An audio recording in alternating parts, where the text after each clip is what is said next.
How will India and Sri Lanka be connected by power lines? Plans are underway to connect Sri Lanka to India's national transmission grid with a line running from Anuradhapura to Chennai. According to the proposal, the initial 130 kilometers of the line will be on land in India. The power line continues its journey from India to Sri Lanka under sea. The line from Tirukethiswaram near Mannar will connect to the Sri Lankan mainland. Power lines will then transmit the power on land from Mannar.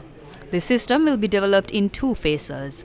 Initially, it will have a capacity of 500 megawatts, which will later be expanded to 1000 megawatts. What are the goals of the India-Sri Lanka power line project?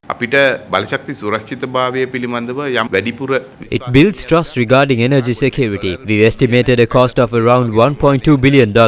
We've proposed that a separate institution be established for this purpose, with 50% representation for Sri Lanka. It is being discussed further. We are responsible to find the required funds.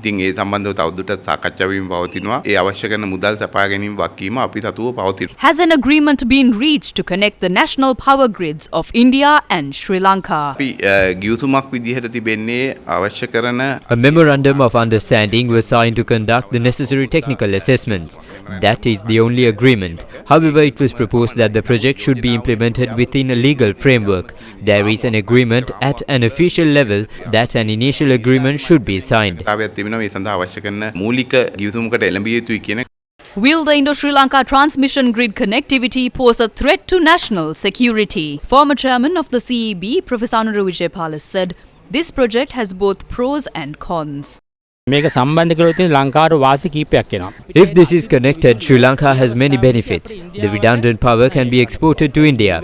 During severe droughts, we can obtain power from India and cover the redundancy without making emergency purchases. When two countries have geopolitical connections like this, when a conflict arises, one country may use it to control the other country. One example is when Russia and Europe were having a conflict.